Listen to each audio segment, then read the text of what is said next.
ペンの授業自体は6年、7年ぐらい前なんですよ。始めたのが。で、竹内さんと知り合ったのが6年ぐらい前かな。5年がかな。はい。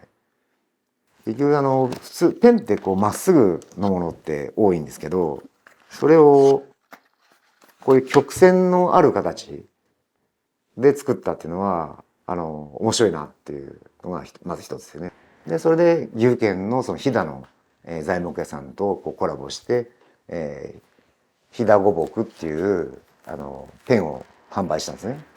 竹内さん職人がやりたいことによってサラリーマンを辞めてあの職人に特化したいっていうことでやったんですからね。竹内さんがすごくね真面目だったっていうのもあるし僕会社サラリーマンを辞めてでも職人として食っていきたいと。でそこの熱意って面白いなっていうかねすごいなと思って。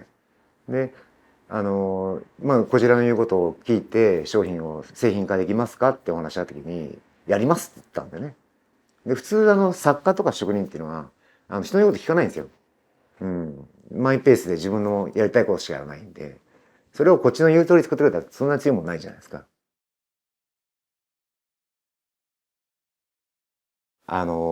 簡単に言うと基礎三線って言って基礎の山奥要は山から切った木を、川でいかだにして流す。で、その終着地が、名木組合の場所だったんですね。で、昔はそこにこう川を流れてきて、いかだで組んで流したやつを、そこで貯めといたっていうのが言われなんですよ。日本の木、日本に生息する木の中でない木はないでしょうね、岐阜県でね。特に木曽ヒノキっていうのが、伊勢神宮の御柱に使うような素晴らしい木なんですね。で、なぜわざわざ基礎から切った木を使うのって伊勢だって木あるよね。年輪があることによって木って硬いんですよね。丈夫というか。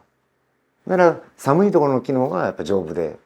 いい良材ということですよね。で一番近場で良材というとやっぱりこの辺ですと東海3県でいうとその基礎の木っていうのが有名だからその基礎ヒノキを使ってるっていう。そうですね。でも木ってやっぱ切ってみないと分かんないですよね。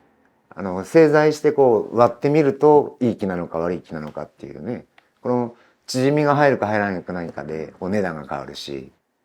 その木目のこの美術、芸術ですよね。その美がやっぱり値段が変わるっていうことですよね。木は子供の頃は上杉木材に行って、あの、木には親しんでて、で、香りに癒されますよね。携わるつもりは全然なかったんですけど、たまたまそのペンを作るっていうのは、上杉のところはこういうテーブル作ってるんで、家具材を使ってるっていうことで、その落とした端材とか、利用できるから、これエコだよなと思ってね。エコ的には面白いなっていうところですよね。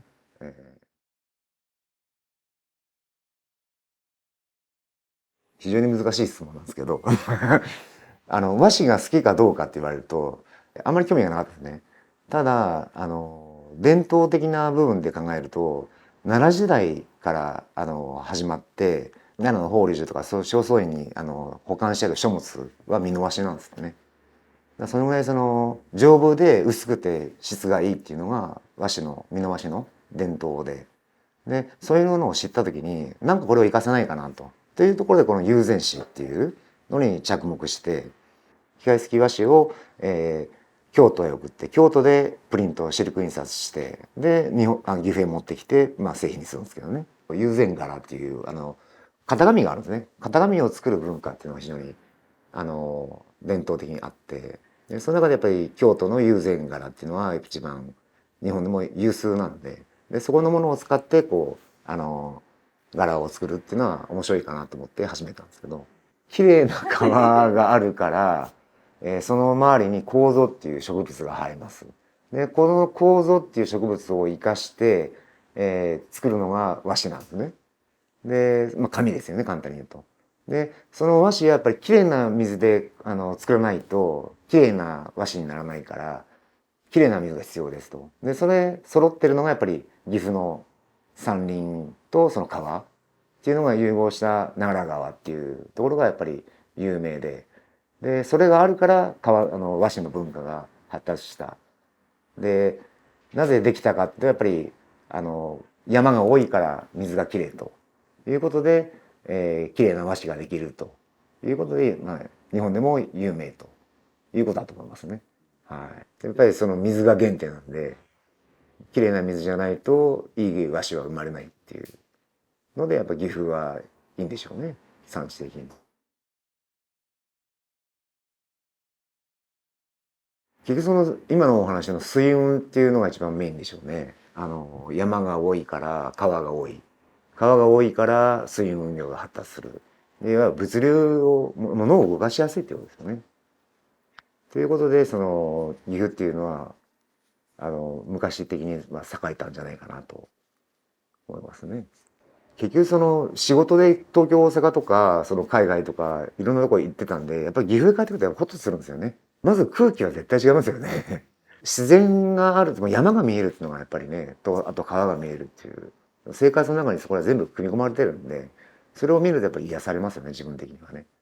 慣れ親しんだ地元なんでその地元のものをご紹介できるとかそれを商売としやれるでお話しするにしても語りやすいっていう部分はありますよねもちろんね。岐阜って意外と知らない人多いんですよね。でもう少しこう広めれたらお手伝いができたらなっていう部分もありますよね。